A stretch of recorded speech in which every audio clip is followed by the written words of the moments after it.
साहब बिहार में इलेक्शन चल रहे हैं और एमआईएम ने जो है कुछ पार्टियों के साथ इत्तेहाद करके वहाँ पर 20 सीटें लड़ाई है, तो इसके परिणाम 10 तारीख को आने वाले हैं। तो आपको क्या लगता है कितने सीट एमआईएम वहाँ पर जीत सकती है?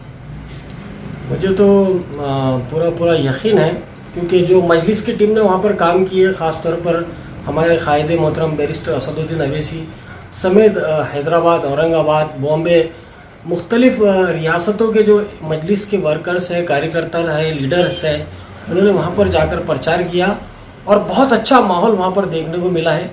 मुझे लगता है इंशाल्लाह हम जो भी नशिस्तें हासिल करेंगे वो, अगर गवर्नमेंट है तो इस पोजीशन में बनती है कि किसी को नशिस्तों की ज़रूरत हो तो बग़ैर मजलिस के, और जो तीसरी जमात बनी थी, जो इत्तेहाद हुआ था वहाँ मुख्तलिफ जमातों से, उनके बगैर हुकूमत नहीं बनेगी, मुझे ऐसा लगता है।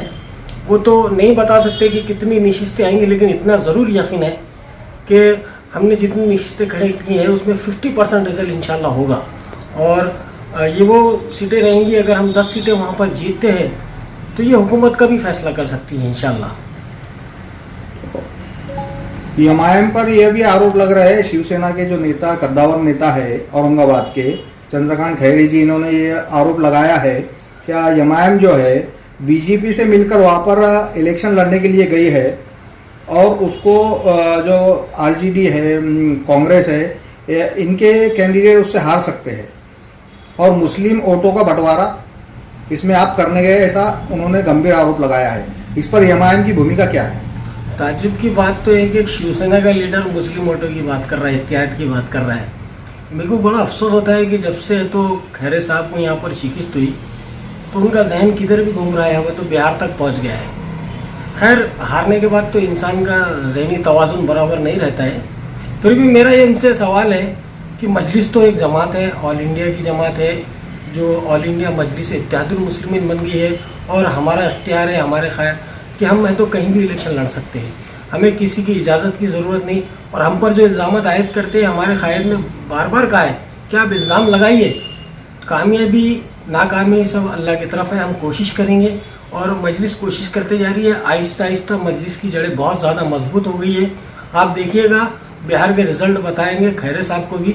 मुझे तो इस बात पर भी बड़ा अजीब महसूस हो रहा है कि शिवसेना वहाँ पर इलेक्शन लड़ रही थी साहब, और शिवसेना वहाँ पर, एनसीपी वहाँ पर, सब अलग अलग इलेक्शन लड़ रहे हैं। खैरे साहब को तो बिहार के जिम्मेदार थे और वो शायद वहाँ पर गए भी नहीं, उनको मालूम था कि उनकी नशिस्तों की क्या हालत है, क्या 100, 200, 500 वोट ले सकते हैं क्या, शायद ये सोच के वो गए नहीं होंगे वहाँ पर। यहाँ पर तीनों एक साथ हुकूमत में रहते हैं, शिवसेना, कांग्रेस, एनसीपी, और वहाँ तीनों अलग अलग इलेक्शन लड़ते हैं।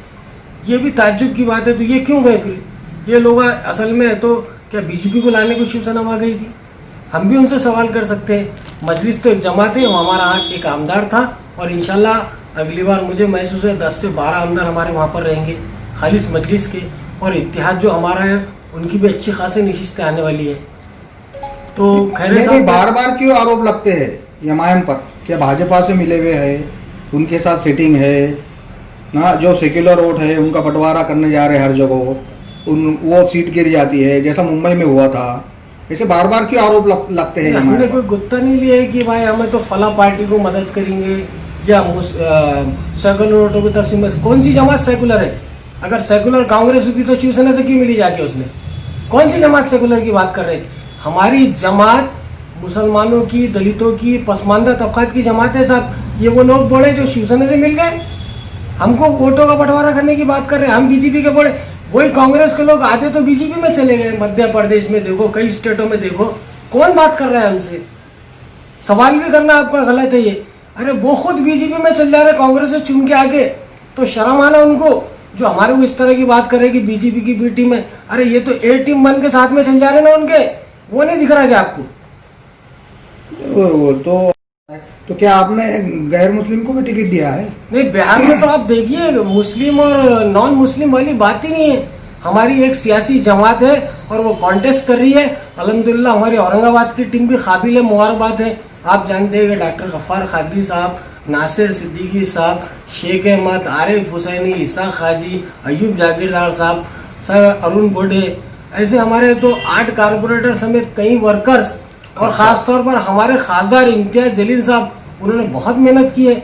और यहाँ की टीम औरंगाबाद की टीम ही नहीं, बॉम्बे और उसके अतराफ की और ख़ासतौर पर हैदराबाद की जो टीम ने मेहनत की। सीमांचल एक ऐसा इलाका है साहब जहाँ इम्तियाज़ से ज़्यादा गुर्बत है, मुसलमानों ने तरक्की का मुंह नहीं देखा है। हमारा वहाँ पर जाने का मकसद है कि जो लोग परेशान हाल है, जिन्होंने स्कूल नहीं देखा, जिन्होंने अस्पताल नहीं देखा, उनकी तो जो भी मदद की जा सकती है, मेरे कायद मोहतरम अली जनाब बैरिस्टर असदुद्दीन अवैसी साहब पूरी तरह कोशिश कर रहे हैं। वहाँ इलेक्शन लड़ना हमारा मकसद नहीं है, हमारा वहाँ पर नुमाइंदगी करना है। जो लोग परेशान हाल है, जो सीमांचल सिफर पर गए हुआ है, उसे जो मौजूदा हालात है उसमें लाना है। वहाँ के लोगों की माशी हालत दुरुस्त करना है, वहाँ एजुकेशन देना है, वहाँ अस्पताल लाना है। इसलिए हमारे कायदीन कोशिश कर रहे हैं। वरना यहाँ से 1800 किलोमीटर 1400 किलोमीटर सीमांचल जाकर इलेक्शन लड़ने का मकसद क्या है? मजलिस के उम्मीदवारों पे जो हमले हो रहे हैं, इसको किस नज़र से देखते हैं आप? नहीं, सामने वाली जमातों को ये महसूस हो गया है कि वो मजलिस को हरा नहीं सकती, तो अब गुंडागर्दी पर उतर आ गई है। ये तो होता है हर जगह। और आप बात कर रहे हैं वोट काटने वाली जमात है, आप बार बार ये बोलने की, तो औरंगाबाद में 35 साल बाद किसने हराया शिवसेना को? कहाँ गई वो सेकुलर जमात कांग्रेस जिसकी जमानत जब्त हो गई औरंगाबाद में?